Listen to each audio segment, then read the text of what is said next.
Positiva da segunda epístola de Paulo a Timóteo. E é um grande desafio realmente estar com essa incumbência, porque no final é necessário que haja um fechamento e uma conclusão, fazendo toda uma retrospectiva.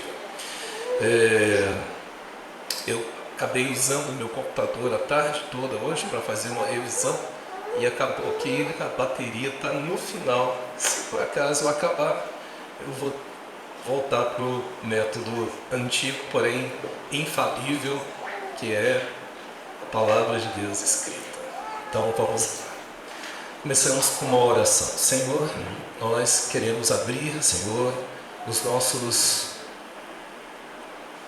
olhos, abrir o nosso pedido, abrir o nosso coração para que o Senhor possa nos guiar. Sabemos que somos totalmente incapazes, Senhor, de sequer compreender a Tua palavra, de buscar a Tua palavra. É através da Tua graça que nós chegamos aqui hoje, é através da Tua graça que nós abrimos, Senhor, os nossos olhos para compreender a mensagem do Teu Evangelho. Alarga um pouco mais o nosso coração, Senhor, essa noite. Alarga os olhos da nossa compreensão e da nossa devoção, para que sejamos cada vez mais fiéis, mais operantes, mais piedosos diante dos princípios e fundamentos que o Senhor estabelece na Tua palavra. Que sejamos cada um modelos de Paulos e de Timóteos em todos os aspectos da nossa vida. Nós te pedimos em nome de Jesus. Bom, fazendo uma pequena recapitulação diante das mensagens anteriores, nós vimos que no capítulo 1, Paulo começa com uma saudação a Timóteo, chamando ele de filho. E isso implica uma responsabilidade muito grande por parte tanto de um quanto de outro, porque quando você chama alguém de filho, repousa sobre a sua responsabilidade cuidar daquela pessoa de uma maneira especial. E, por outro lado, quando alguém te chama de filho, você também deposita sobre aquela pessoa um profundo respeito, uma situação de dependência, uma situação de discipulado, de honra que todo filho deve aos seus pais. Então essa relação, ela ficou muito clara na epístola, na preocupação que Paulo teve com Timóteo em orientar Timóteo em todas as situações desafiadoras que foram se apresentando na vida daquele jovem. No primeiro capítulo, nós também tivemos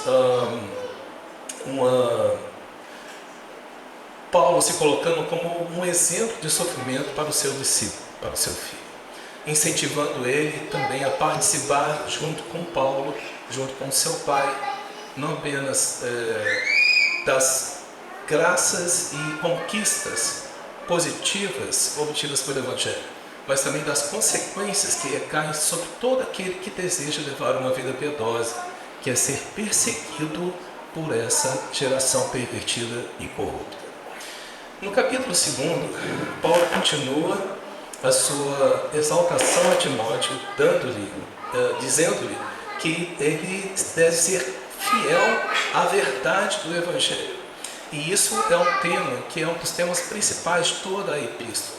É as instruções que Paulo passa para Timóteo para que ele, diante das circunstâncias desafiadoras, diante daquelas pessoas que estavam se desviando da fé, diante daquelas doutrinas malignas, dos falsos mestres, e das pessoas que estavam pervertendo a verdade em detrimento da injustiça, como que Timóteo ia lidar com isso? E Paulo dá instruções muito claras para o seu filho na fé. No capítulo 3, Paulo descreve o estado de queda de seus dias. E, semelhantemente aos nossos dias, nós vemos uma degradação e uma deturpação da palavra de Deus. Talvez a principal fosse o gnosticismo, mas também tinham os judaizantes. Por um lado, aquelas pessoas que tentavam adequar o Evangelho ao Novo Testamento, à Nova Aliança, ao Antigo Testamento, à Velha Aliança, fazendo uma mistura de lei com graça. como se a salvação não dependesse apenas da graça, mas dependesse também em seguir leis e rituais e algumas liturgias comuns aos judeus. Por outro lado, tínhamos os gnósticos, que não acreditavam que Deus podia ter se tornado um ser humano, porque eles acreditavam na dualidade entre a matéria e o espírito, dizendo que tudo que era espiritual eram coisas boas, e tudo que era material eram coisas ruins.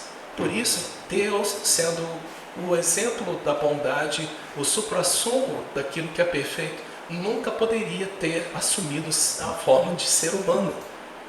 E essas ideias foram se alastrando na época, levantando pessoas que se opuseram firmemente não apenas à encarnação de Jesus Cristo, mas também à ressurreição de Jesus Cristo, à ressurreição dos santos. E é toda a base de salvação pela graça estabelecida pelos apóstolos. Então era um grande desafio para esse jovem diante dessa degradação. Além disso, existiam pessoas que não se conformavam ao Evangelho, mas queriam que o Evangelho fosse conformado a elas. E Paulo dá uma instrução para como ele deveria lidar com essas coisas. No capítulo 4, Paulo termina dando instruções finais para Timóteo, enfatizando que a palavra de Deus é essencial. Ela é apta e ela é necessária para todas as coisas, para conduzirmos diante da vida e da piedade. Ela é apta para ensinar, para admoestar, para conduzir-nos em todas as situações cruciais da nossa vida. E no finalzinho do capítulo 4, que é o que eu vou falar, nós vamos começar com... eu vou pular essa parte de versículos-chave e vou direto já para a minha parte. Bom, Paulo começa no capítulo 4, versículo 9, dizendo: procure vir logo ao meu encontro, pois Demas, amando esse mundo, abandonou-me e foi para Tessalônica. Crescente foi para a Galácia e Tito para a Dalmácia. Só Lucas está comigo. Traga Marcos com você, porque me é útil para o ministério. Enviei Tíquico a Éfeso. Quando você vier, traga a capa que deixei na casa de Carpo em Troade e os meus livros, especialmente os pergaminhos. Versículo 14, ele diz: Alexandre, o latueiro, casou-me muitos males. O Senhor lhe dará retribuição pelo que fez. Previna-se contra ele, porque ele se opôs fortemente às nossas palavras. Na minha primeira defesa, ninguém apareceu para me ajudar. Todos me abandonaram. Que isso não lhe seja contado. Mas o Senhor permaneceu ao meu lado e me deu forças para que, por mim, a mensagem fosse plenamente proclamada a todos os gentios, e todos os gentios a ouvissem. E eu fui libertado da boca do leão. Procura vir logo ao meu encontro, pois Demas, amando este mundo, abandonou-me e foi para Tessalônica. Crescente foi para a Galácia e Tito para a Dalmácia. Só Lucas está comigo. Traga Marcos com você, porque ele me é útil para o ministério. Enviei Tíquico a Éfeso. Quando você vier, traga a capa que deixei na casa de Carpo, em Troade, e os meus livros, especialmente os pergaminhos. O Senhor me livrará de toda obra maligna e me levará a salvo para o seu reino celestial. A ele seja a glória para todos sempre. Amém. Saudações a Prisca e Áquila e a casa de Onesíforo. Erasto permaneceu em Corinto, mas deixei Trófimo doente em Mileto. Procure vir antes do inverno. Eubulo, Prudente, Lino, Cláudio e todos os irmãos enviam-lhe saudações. O Senhor seja com seu espírito, a graça seja com vocês. Então, essa é a porção final da segunda epístola de Paulo a Timóteo. Qual é a ideia principal? No final da sua vida e do seu ministério, mesmo diante dos sofrimentos, da morte e da rejeição das pessoas, o cristão permanece fiel a Deus, a Jesus Cristo, ao Evangelho, fortalecido pela presença de Deus e dos seus companheiros piedosos. Então, nós temos aí a mensagem, a ideia principal, e essa ideia principal pode ser dividida em 3 subtópicos que nós vamos ver a partir de agora. Bom, eu quero começar com o final dessa carta, porque no final dessa carta ela diz assim, no versículo 22, parte B: a graça seja com vocês. Em algumas versões diz: a graça seja convosco, ou a graça esteja contigo. A melhor tradução é essa versão que traz esse plural, que vem de uma palavra grega que se chama unomos, e quer dizer vocês. Ela pode ser traduzida para você também. Por que a NVI escolheu muito apropriadamente o plural? Porque deixa essa epístola inclusiva. Se Paulo estivesse falando a graça seja contigo, essa epístola ia ser, digamos assim, específica e totalmente direcionada para Timóteo. Mas como ele fala a graça seja com vocês, ela se estende não apenas a Timóteo, mas a todos aqueles que estavam com Timóteo, inclusive a nós hoje. E o que é a graça? A graça, nós conhecemos, a melhor definição, talvez a mais comum, seja favor imerecido. E eu quero compartilhar com vocês essa noite uma definição que eu ouvi uma vez sobre graça, que eu achei muito interessante. Graça é Deus, através da palavra, pelo poder do Espírito Santo, dispensando Cristo em nossos corações. Então, a graça de Deus está em Cristo Jesus. Ela é o próprio Cristo Jesus. E quando a graça, ela estabelece uma conexão com o cristão, nós começamos a perceber que, através da palavra e do poder do Espírito, nós vamos ganhando e crescendo em graça. Crescendo como Ele cresceu, nós recebemos da sua plenitude e graça sobre graça. Então, quando Paulo fala a graça seja com vocês, nós começamos a fazer uma retrospectiva e começamos a perceber que dentro de toda a Bíblia, desde Gênesis até Apocalipse, tudo aconteceu de acordo com a graça de Deus. Nunca foi pela lei, sempre foi pela graça. E hoje, quando nós analisamos essa epístola, nós começamos a perceber que o principal personagem aqui contigo, que é o próprio Timóteo, ele só conseguiu ter essas qualidades que nós vamos ver adiante por causa da graça de Deus. Não é por causa de Timóteo, é por causa da graça de Deus em Timóteo. Bom, o primeiro tópico se refere a pessoas fiéis a Deus que se aproximam de pessoas piedosas, enquanto as demais se afastam. Esse primeiro tópico, nós vamos, essa característica, nós vemos no capítulo 4, do versículo 9 até o 16. E ele começa com o seguinte versículo: procure vir logo ao meu encontro, pois Demas, amando este mundo, abandonou-me e foi para Tessalônica. É muito interessante a gente ver essa história de Demas, porque ele aparece praticamente em 3 epístolas que Paulo escreveu anteriormente. Ele aparece em Colossenses 4,14, em Filemon 1,24. De uma forma positiva, Demas é um cooperador de Paulo. Mas, nessa última epístola, Paulo disse que Demas amou o presente céu, ou amou o presente mundo. E essa figura, irmãos, ela falou fortemente comigo, porque quando eu estava analisando os comentários bíblicos, tem duas interpretações possíveis para o que quer dizer amar o presente século.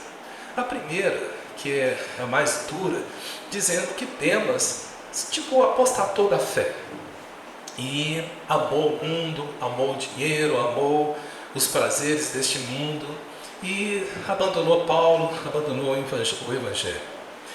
Mas a maioria dos comentaristas bíblicos dizem que Demas, na verdade, quando Paulo fala que ele amou o presente século, quer dizer que ele não quis participar dos sofrimentos de Paulo.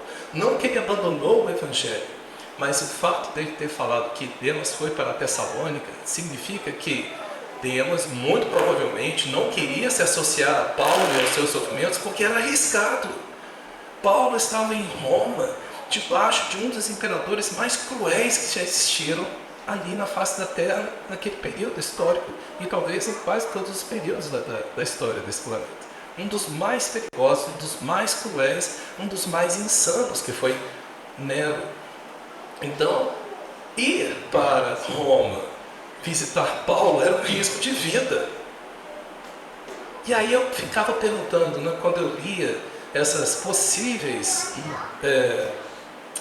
decisões ou interpretações a respeito do que significa Demas ter amado o presente século, ou ter amado o presente mundo, ou a presente era, eu pensei, e eu, Senhor? Será que eu estou fugindo de alguma situação de perseguição?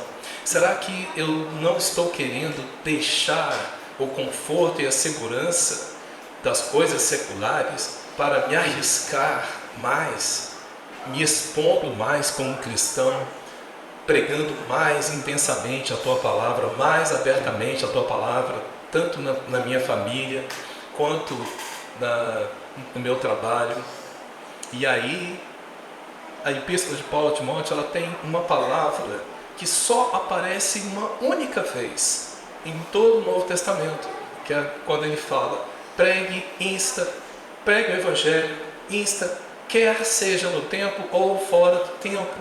Essa palavra fora do tempo é uma palavra grega akairos, significa qualquer momento, até mesmo naquele momento que é inoportuno para você mesmo.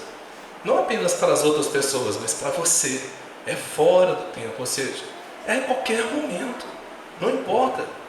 Às vezes, eu fico esperando as melhores oportunidades para pregar o Evangelho, que é a oportunidade que vai me deixar assim com uma margem de segurança, de não ser perseguido, ou até mesmo de tratar de assuntos que não são muito confrontadores. Será que eu estou realmente sendo um Demas, amando o presente século e deixando, com medo da cruz de Cristo, com medo da perseguição, com medo daquilo que vem quando você decide viver piedosamente? Eu fiz essa questão e eu convido vocês a fazer essa questão também essa noite. Qual personagem, não apenas Demas, talvez a segunda epístola de Paulo a Timóteo seja uma das epístolas mais ricas com relação a nomes de pessoas, tanto no aspecto positivo quanto no aspecto negativo. Nós temos vários exemplos com os quais podemos nos identificar. E quando Demas passa pela cabeça de Paulo, nós encontramos dentro da nossa interpretação a respeito do que Paulo quis dizer a respeito de Demas, uma análise a respeito de nós mesmos. Quando nós vemos uma pessoa não vivendo de uma forma muito piedosa, como Demas, né? Puxa, olha, fulano, ao invés de ir para as missões, ele decidiu levar uma vida secular, decidiu abrir um comércio, decidiu virar funcionário público, decidiu, seguir uma carreira qualquer. E eu, que estou servindo mais a Cristo do que aquele irmão ou aquela irmã, como que eu estou julgando aquele irmão ou aquela irmã? Né? Então, quando eu vi um interpretador, um teólogo que estava falando sobre essa questão de Demas, que ainda não tem uma conclusão a respeito de qual é o fim dele.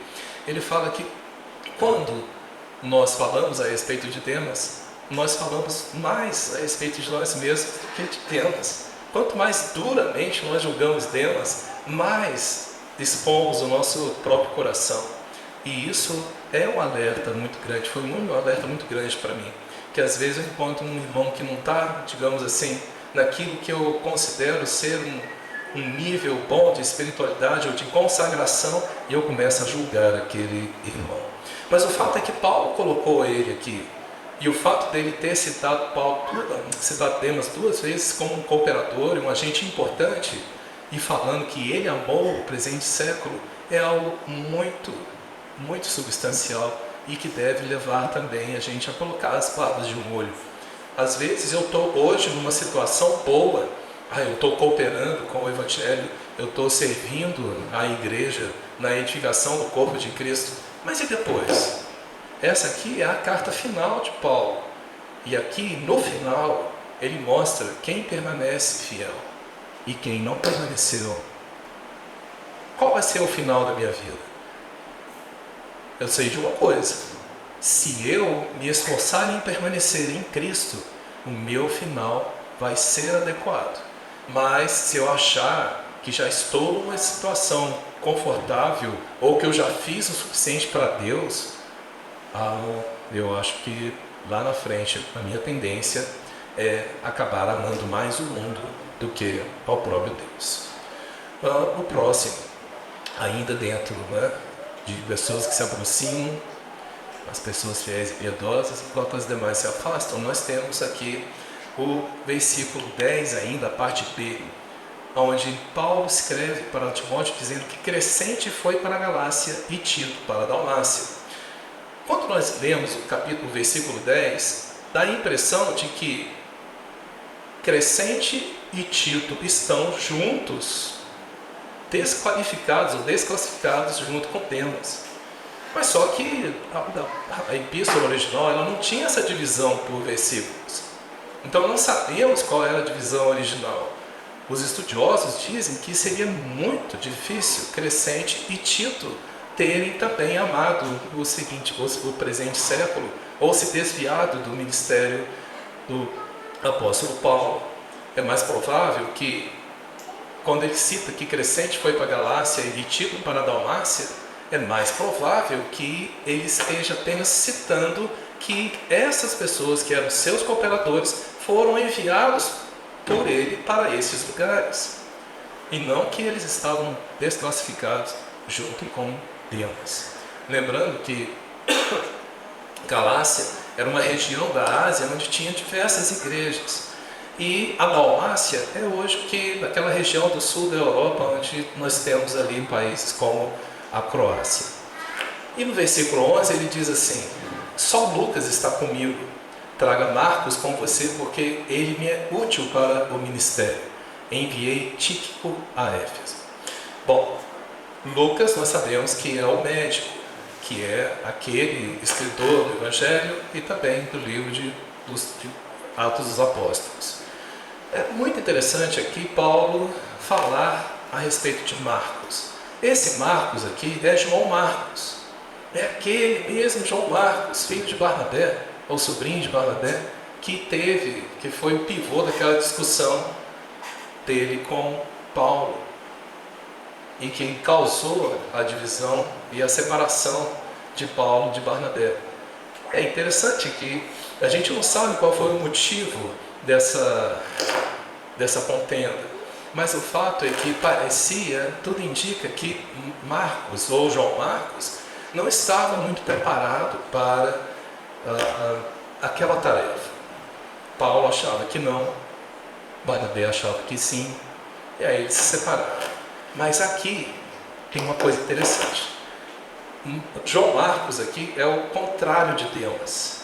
Enquanto Demas começou bem e no final ele se desviou, João Marcos é o exemplo daquele que pode ter sido desclassificado no início, mas depois ele se arrependeu, ele se voltou para o Senhor e voltou a ser útil para o ministério. Traga João Marcos com você. Ele está falando para Timóteo fazer uma viagem junto com João Marcos e ir lá para o caldeirão fervente que era Roma, lá para aquela prisão onde Paulo estava acorrentado. Enviei Tíquico a Éfeso. Tíquico também é um outro cooperador que não aparece muito em outros lugares da Bíblia, mas o fato de Paulo estar fazendo todo esse movimento indica a preocupação do apóstolo em não deixar as igrejas desprotegidas. Ele estava enviando pessoas de confiança para lugares estratégicos. E Éfeso era uma cidade muito estratégica. Não é à toa que de todas as cidades onde ele foi pregar, Éfeso, das cidades gentias, Éfeso foi o que ele passou mais tempo, abriu até uma escola, a escola de Tirano. Tamanha era a importância dessa cidade. Dentro da minha situação, será que hoje, se Paulo estivesse aqui, ou melhor, se tivesse aqui uma necessidade da minha igreja, do pastor me conduzir para um ponto estratégico, para defender a fé do Evangelho, será que eu seria um dos escolhidos? Ou será que eu seria um Demas, considerado como um Demas, amante mais do mundo do que de Deus? E você? Você acha que você seria escolhido? Essa é uma pergunta, porque a palavra de Deus, irmãos, ela é cortante, ela é viva, ela é eficaz e ela é apta para cortar juntas e meduas, alma de espírito, para deixar patente, descoberto os pensamentos, não apenas os pensamentos, mas também os propósitos do nosso coração. Então, quando nós lemos essa palavra, quando eu li essa palavra, e quando eu comecei a deixar essa palavra me cortar, eu falei: Senhor, misericórdia, ajeita o meu coração, ajusta o meu coração, para que eu sempre seja uma pessoa permeável à sua palavra, ensinável, admoestável, exortável, uma pessoa que se sujeita não apenas à sua palavra, mas se sujeita também àquelas pessoas que estão dispostas a cuidar de mim. E aí nós vemos a questão, novamente, a importância de você ter uma vida de discipulado. Você está tendo uma vida de discipulado? Você está tendo a sua vida sendo acompanhada por alguém íntimo, alguém da sua confiança, uma pessoa piedosa, uma pessoa madura espiritualmente? Olha, demorou um pouco para encontrar, mas graças a Deus encontrei. E quão desafiador é isso! Você levantar as suas dúvidas, levantar as suas queixas, contar os seus pecados. Confessem os seus pecados uns para os outros. Cara, que coisa mais difícil é fazer isso. Por quê? Porque todos nós queremos o quê? A aceitação das pessoas. E aqui, nessa epístola de Paulo a Timóteo, nós vemos que Paulo estava sendo rejeitado. E nós estamos vendo também que tipo de pessoa que rejeita alguém que vive piedosamente. E ele está falando apenas pessoas de dentro. Ele não está falando pessoas de fora que o rejeitavam, que o apedrejavam, que tentavam matá-lo, que o prendiam. Não é esse tipo de pessoa. São pessoas do nosso convívio pessoal. Pessoas da igreja, pessoas cristãs, sejam da nossa congregação, sejam da nossa família. É desafiador, irmãos, quando nós colocamos as nossas vidas unidas uns aos outros. A igreja é algo impossível de se viver através da nossa força natural. Apenas a graça de Deus nos permite conviver com os nossos pecados, com as nossas dificuldades, fazendo com que as nossas diferenças sejam complementadas por aquilo que o próprio Deus fez diferente na vida de cada um de nós. Deus estabeleceu uns para apóstolos, outros para evangelistas, outros para pastores e mestres, outros para profetas. Uns têm dons de curar, outros têm dons de governo, outros têm dons de línguas. Tudo isso, cada um de nós recebeu um dom e uma ordem mínima: pregue o Evangelho. Todos nós somos evangelistas. É uma ordem. E Deus não ia dar uma ordem se Ele não nos capacitasse. Agora, e os demais dons que as pessoas vão conseguindo ou vão obtendo pela graça de Deus, são para quê? São para a edificação do corpo de Cristo. São para a glória de Deus. São para o reino dos céus. Para preparar, não apenas internamente nosso coração, mas a área da nossa ação para a vinda de Cristo. Só Lucas está comigo. Não quer dizer que só apenas Lucas estava com ele, mas Lucas era a pessoa que estava mais próxima a Paulo. Quando mais na frente ele diz, todos me abandonaram, quando ele fala todos, é com relação à sua defesa no tribunal. Não é que todas as pessoas, todas as igrejas abandonaram o apóstolo, não. Seguindo, no versículo 13. Quando você vier, traga a capa que deixei na casa de Carpo em Troade e os meus livros, especialmente os pergaminhos. Olha a preocupação desse ancião. No final da sua vida, sabendo que ele estava sendo já entregue para a morte. O que ele queria? Os pergaminhos. Muito provavelmente esses pergaminhos eram pedaços, trechos das Sagradas Escrituras. As cartas, talvez, livros, talvez sejam as cartas que ele já tivesse escrito. Não apenas dele, mas talvez também de outros apóstolos. O que o apóstolo queria? O que Paulo queria? Ficar junto da palavra. Junto da palavra. A capa era um acessório, que ajudava a pessoa a se livrar do frio. No versículo 14 é citado Alexandre, o latoeiro. Ele diz que esse homem causou muitos males. O Senhor lhe dará a retribuição pelo que fez. É interessante, em algumas versões coloca Alexandre o ferreiro, mas latoeiro talvez seja uma definição mais clara da profissão desse irmão. Latoeiro é aquele que trabalha com latão. Latão é aquele metal brilhante que muitos fazem bijuteria. E eu acho muito apropriado isso aqui, porque às vezes eu sou como esse Alexandre. Às vezes eu tenho um brilho, mas só que na verdade esse brilho é um brilho superficial. É um brilho de um metal que não vale nada, que é a minha carne. Então todas as vezes que eu faço alguma coisa para tentar edificar o corpo de Cristo com a minha carne, pode até ter aparência de piedade, mas na verdade o que eu estou causando é muitos males. Por quê? Aquilo que a carne edifica, a carne só edifica a carne. Se eu estiver dando essa mensagem, preparando essa mensagem, transmitindo essa mensagem para vocês, apenas com a minha carne e com a força da minha mente, eu vou edificar a carne de vocês. Mas o que é nascido do Espírito é Espírito.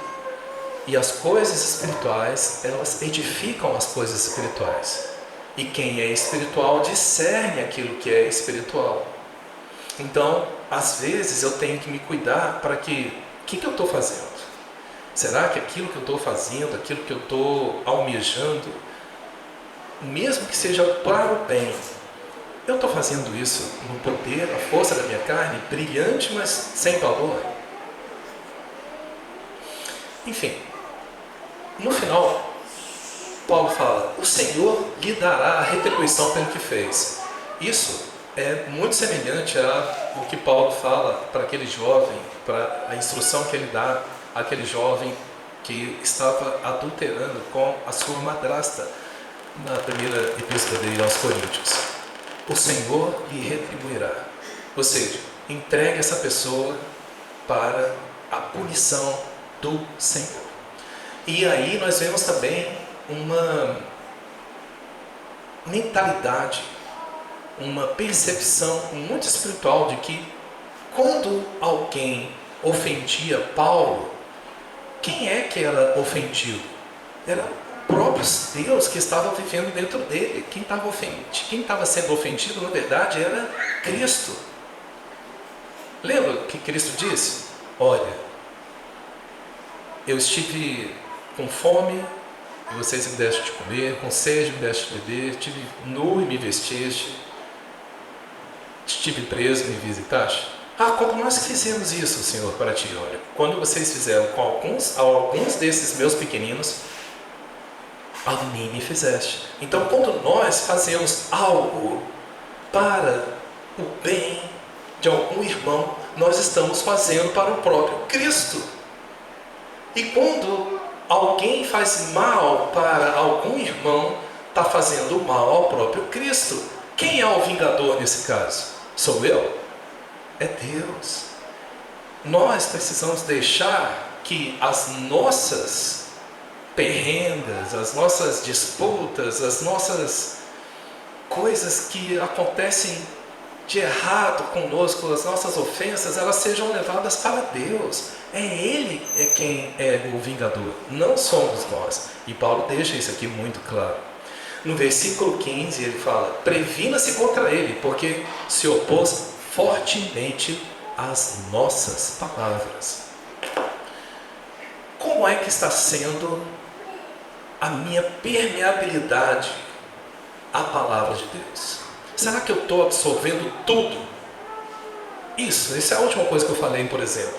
Será que eu estou deixando que Deus realmente seja o meu vingador? Ou eu estou arrumando algum jeitinho para aquele irmão, para aquela irmã que me fez mal, agora eu vou ficar de mal, agora eu vou ignorar, ou até mesmo vou fazer um pouquinho de fofoca, para queimar aquele irmão, para aquele irmão perceber com quem que ele está mexendo, ou aquela pessoa que me causou algum dano. Irmãos, não se preocupem, Deus é o nosso vingador, e Ele dará a retribuição justa para todas aquelas pessoas que nos ofendem, ou que nos maltratam, que fazem algum mal para nós. Agora, como é que eu estou recebendo isso? Além de outras coisas, nós estávamos orando aqui a respeito de um projeto de vida de uma pessoa. Todos nós temos projetos de vida, mas o que a palavra diz para nós? Buscai em primeiro lugar o reino de Deus e a sua justiça. Quão permeável eu tenho sido a essa palavra? E as demais: santificai-vos, orai sem cessar, pregue a palavra, insta, quer seja oportuno ou não. Se eu estou sendo permeável, eu estou sendo um Timóteo. Agora, se eu estou resistindo fortemente às palavras de Deus, eu estou sendo um Alexandre, um Atuele. Próximo. 16. Na minha primeira defesa, ninguém apareceu para me apoiar. Todos me abandonaram. Que isso não lhe seja cobrado. Mais uma vez, Paulo se utiliza de uma visão de que todas as coisas estão debaixo do controle de Deus. Nós já vimos nas outras mensagens, nas 10 mensagens anteriores, que a epístola de Paulo, a segunda epístola de Paulo a Timóteo, também é uma forma de Paulo tranquilizar o seu jovem discípulo, para ele não se preocupar. Ele perseverar, seguir aquela comissão que ele recebeu desde o início, firme na fé, não olhando para as circunstâncias. Quando Estevão foi apedrejado, ele falou praticamente a mesma coisa: Senhor, não lhes impute esse pecado. Foi algo também semelhante que Jesus falou: Senhor, perdoai-vos porque eles não sabem o que fazem. Olha o coração dessas pessoas. Tanto Estevão quanto Paulo estavam percebendo que até mesmo seus ofensores estavam debaixo da soberania de Deus para os aperfeiçoar. E que o posicionamento deles devia ser de cordeiros que se entregam mansamente ao matador. Eu olho assim e falo, meu Deus, eu preciso crescer muito espiritualmente, preciso amadurecer muito para chegar nesse ponto. Mas isso não é impossível, muito pelo contrário. O que me resta fazer para chegar nesse ponto, a não querer imputar uma culpa diante de pessoas que estão me oprimindo, é apenas um. O que eu tenho que fazer? Buscar mais de Cristo. Buscar me alimentar mais da sua palavra.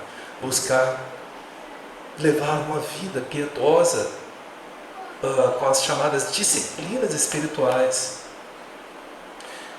Frequentar as reuniões, todas as reuniões que eu puder. Orar, jejuar, desde que eu não tenha nenhuma dificuldade fisiológica. Buscar sempre estar ouvindo, ocupar a minha mente com a memorização da palavra. Buscar preencher a minha casa com cânticos espirituais, carro. O que eu estou ouvindo no caminho da minha casa até o meu trabalho? Então, todos nós podemos chegar a uma estatura de Paulo e de Timóteo. Todos nós podemos ser como o cordeiro, porque essa é a característica da igreja, essa é a característica do cristão. Ser simples como pombas, prudentes como serpentes e mansos como cordeiros. Próximo. Aí nós já entramos, a partir do versículo 17, no ponto 2, no subtópico 2, que diz: o servo fiel mantém até o fim a sua esperança em Deus e não nas circunstâncias. Nos versículos 17 e 18, Paulo diz assim: mas o Senhor permaneceu ao meu lado e me deu forças para que por mim a mensagem fosse plenamente proclamada e todos os gentios a ouvissem, e eu fui libertado da boca do leão. O Senhor me livrará de toda obra maligna e me levará a salvo para o seu reino celestial. A Ele seja a glória para todos sempre. Amém. O que é ser... o Senhor permaneceu ao meu lado. Essa frase é magnífica, porque ela indica que Paulo, a proximidade de Paulo com Cristo era tão... esses dois eram tão íntimos, que ele sentia a presença. Semelhante ao que aconteceu em Atos, quando ele tentou descer para uma cidade da Ásia e o Espírito de Cristo o impediu. Era algo meio que tangível para ele. O Senhor se pôs ao seu lado quando ele estava na prisão. Parecia que ele sentia a presença física, né? E essa presença do Senhor, ela fortalece. Me deu forças para que por mim a mensagem fosse plenamente proclamada. Muitas pessoas buscam o poder e a força da presença de Deus para alcançar coisas que às vezes são até espirituais, mas não são o foco da vontade de Deus. Tem pessoas que buscam forças para ser um grande profeta, para ser um grande pregador, para ser um grande operador de milagres. Tudo isso também serve para a edificação, mas olha o alvo principal de Paulo, para que a mensagem não fosse apenas proclamada, mas plenamente proclamada. Deus deseja que todo homem seja salvo e chegue ao pleno conhecimento da verdade. O que quer dizer isso? Plenamente proclamada, pleno conhecimento da verdade. Irmãos, isso pode indicar duas coisas. A mais comum é quando nós vamos atrás de estudar a Bíblia. E isso é muito importante. Você ir atrás de aprofundar-se na palavra de Deus, memorizar cada vez mais versículos, porque às vezes eu até brinco, né? Os versículos, eles são aquelas pedras que trilham o avanço do Espírito Santo em nosso coração. Ele vai ladrilhando, né? Vai colocando as pedras e vai avançando o nosso coração através da palavra. Mas conhecer plenamente a verdade, chegar ao pleno conhecimento da verdade, também implica em um relacionamento pessoal com aquele que é a própria verdade. E conhecereis a verdade, e a verdade os libertará. Quem é a verdade? É Cristo. Conhecerei a Cristo, e Cristo te libertará. Conheça a Cristo, Cristo te libertará. Por quê? Se o Filho te libertar, verdadeiramente sereis livres. E o Cristo é a própria palavra viva. Não tem como diferenciar uma coisa da outra. É uma pessoa que se forma em nossos corações, forma pelo caráter, forma a sua essência, a sua emoção. A mente de Cristo é formada em nossos corações pela palavra, através do poder do Espírito Santo. No versículo 18 ele diz: o Senhor me livrará assim. E eu fui libertado da boca do leão. Aqui não é que Paulo estava querendo ser libertado das prisões, mas ele foi libertado dos enganos sutis de Satanás, que é como um leão que ruge ao nosso redor. Será que eu fui libertado disso? Será que eu estou me inclinando para me deixar seduzir pelas seus esquemas sutis, pelas suas sutilezas, pelo pecado, pela atração que ele exerce sobre o meu coração através das coisas do mundo, através da árvore do conhecimento do bem e do mal? A estratégia dele não mudou, meus irmãos. Assim como ele enganou e seduziu a serpente, e o Adão foi atrás, ainda hoje ele está ali oferecendo a árvore do conhecimento do bem e do mal. E às vezes a gente se concentra apenas no aspecto do mal, achando que Satanás quer nos seduzir para roubar, para matar, para prostituir. Não. Essa árvore, ela tem um galho que é conhecimento do bem e do mal. Se ele tentar seduzir a mim e a vocês pelo mal, ele dupla vitória para ele. Mas se ele conseguir nos separar de Cristo e da pureza do Evangelho através de coisas aparentemente boas, não tenha dúvida de que ele vai fazer isso. Foi isso que ele fez com Demas, foi isso que ele fez com Alexandre, Himeneu, Fileto, Hermógenes, enfim, todas as pessoas que são citadas negativamente na epístola de Paulo a Timóteo, foram seduzidas basicamente por coisas boas. Nenhum deles se desviou e foi bandido. Não existe registro histórico disso, pelo menos. O Senhor me livrará de toda obra maligna e me levará a salvo para o seu reino celestial. A Ele seja a glória para todos sempre. Amém. A esperança nossa tem que ser a mesma de Paulo. Ele estava preso, ele estava prestes a ser decapitado. E o que ele estava de olho? No reino de Deus, para a honra e glória do Senhor. E no final ele manda saudações. E aí entramos no último tópico que diz: mesmo nas dificuldades, o cristão piedoso mantém o seu cuidado e preocupação mais com os outros do que consigo mesmo. Então ele começa a mandar saudações a Priscila e Áquila e a casa de Onesíforo.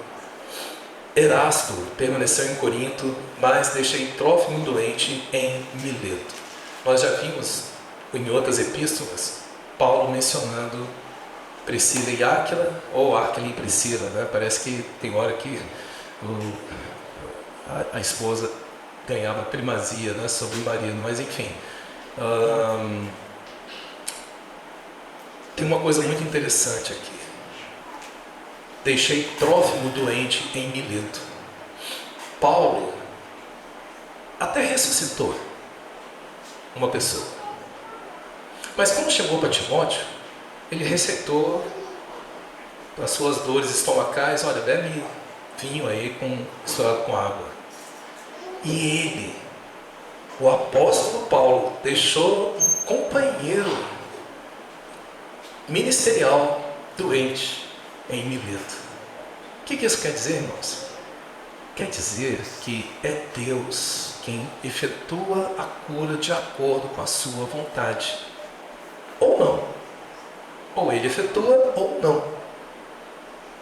Eu estou doente, já clamei, já me puseram as mãos sobre mim, já foi lá o presbítero me ungir com óleo, mas eu devo estar com alguma coisa errada com o Senhor. Já me arrependi? Não, às vezes não. Às vezes é do desejo do Senhor te deixar doente. Às vezes é do desejo do Senhor te curar. Ele é o Senhor. Esse versículo chama muita atenção. E ele diz: procure vir antes do inverno. Eubulo, Prudente, Lino, Cláudia e todos os irmãos enviam saudações. Está vendo? Paulo não estava sozinho em Roma. Tinha cristãos fiéis juntos com ele. E aí, no final, nós vemos assim: o Senhor seja com o seu espírito, a graça seja com vocês. Novamente, a questão da importância da graça. Como? Deus dispensando Cristo em nossos corações, em nosso espírito. Timóteo só conseguiu ser esse homem cheio de qualidades, esse servo fiel, esse fiel discípulo e depois um grande líder na igreja onde ele permanecia. Por quê? Não por causa dele mesmo, mas por causa da graça de Deus em seu Espírito. Que essa seja a nossa busca, irmãos. Que essa seja a minha busca. Buscar cada vez mais a graça de Deus. Buscar cada vez mais, Senhor, a Tua presença, a Tua palavra. Senhor, encerra essa mensagem aqui clamando a Ti, para que o Senhor me encha cada vez mais da Tua presença e da Tua palavra. O Senhor possa realmente me livrar do mal, não me deixar cair nas tentações e ciladas do maligno.